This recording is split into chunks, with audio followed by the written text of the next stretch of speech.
3 teenage boys snuck into Canada Olympic Park after hours. The 3 boys, they looked at each other and grinned and then chucked their plastic sleds over this blue fence, and then they climbed up and over themselves. They all brought helmets, they strapped on headlamps, and then one by one they began going down this luge track. But surprisingly, it wasn't that fast. They were pretty disappointed, but they thought, okay, well, let's just all get in one sled and we'll go down again, and with the added weight, we should go faster. And all 3 of them sat in one sled and they pushed off, and sure enough, they went way faster. And after doing it a couple more times, they decided, okay, our luck's gonna run out, we're gonna get caught. The following weekend, those 3 same boys, along with 5 of their friends they had recruited, returned to Canada Olympic Park after hours. They determined they would put 3 boys in the first sled, 3 boys in the second sled, and 2 boys in the final sled. This time, the group decided they did not need helmets because this was relatively safe.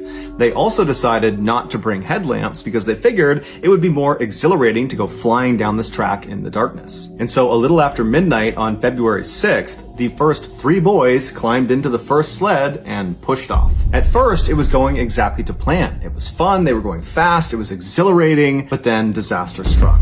Unlike the previous weekend, this weekend, there was a metal chain that had been strung across one of the sections towards the bottom of the luge track. It was there to keep a particular section of the track in place. So these boys, as they come flying around the corner, they don't see it, and they strike this chain at full speed. Now, this chain was at neck height, and so when it hit them, it instantly decapitated and killed one of the boys. It was a 17-year-old named Evan Caldwell. And so he dies immediately, and the other 2 are thrown from the sled and landed unconscious. Now, back up at the starting house, they have no way of knowing this has happened to the first sled.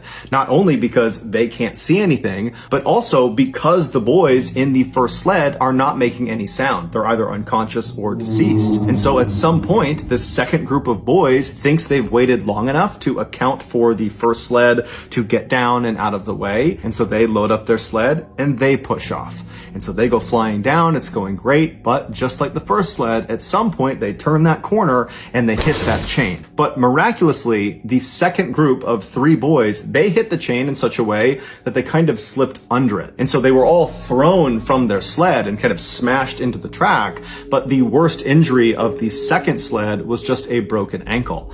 And so this group, they stand up and they're totally disoriented. It's dark, they don't know what they just ran into, and before they had a chance to kind of collect their thoughts and yell up to the starting house to try to warn the third and final group not to go, it was already too late. All the boys could do in the second sled group was to just get out of the way as the third and final sled carrying the final 2 boys came bombing down, and they too struck that chain at full speed. One of the 2 boys on board this third and final sled was a 17-year-old named Jordan Caldwell, and he too, unfortunately, would be decapitated by the chain and would die instantly. And he was actually the twin brother of Evan Caldwell, the boy on the first sled who had also died. The other boy on the third sled would be thrown from the sled and would suffer grievous injuries as well. One of the survivors of the crash, who was actually on the first sled, his name was Caleb, and he was knocked unconscious from being thrown. When he came to, he was laying in a section of the track that was covered by a tarp,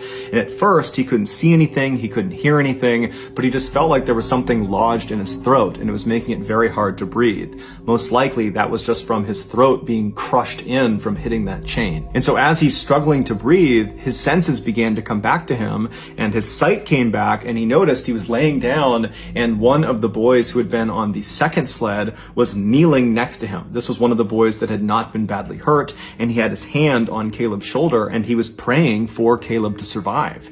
And so as Caleb is taking in that someone is praying over him, he notices somewhere else. His hearing is starting to pick up. He can hear someone else, and it would turn out to be a boy named Mark, who was on the first sled, who had been very badly injured. His face was very badly beaten up. He was laying somewhere nearby, and he was just singing this religious song. He was trying to keep spirits high, and he was trying to will people to hold on and to survive as long as they possibly could. And then Caleb remembered hearing someone calling 911, and then he doesn't remember what happened next. When the paramedics ultimately arrived within the hour, they got to the track and they found all of these boys spread out all over the track, because when they hit this chain, they got sent flying. morning, but they discovered the twins were actually laying right next to each other, and none of these surviving boys had moved their bodies. And so even though the grief was just unfathomable amongst this family that had lost their two sons, there was some solace in the fact that despite having come down in different sleds, that the twins, Evan and Jordan, were together in their final moments. The 6 survivors of this accident would walk away from it with life-changing head injuries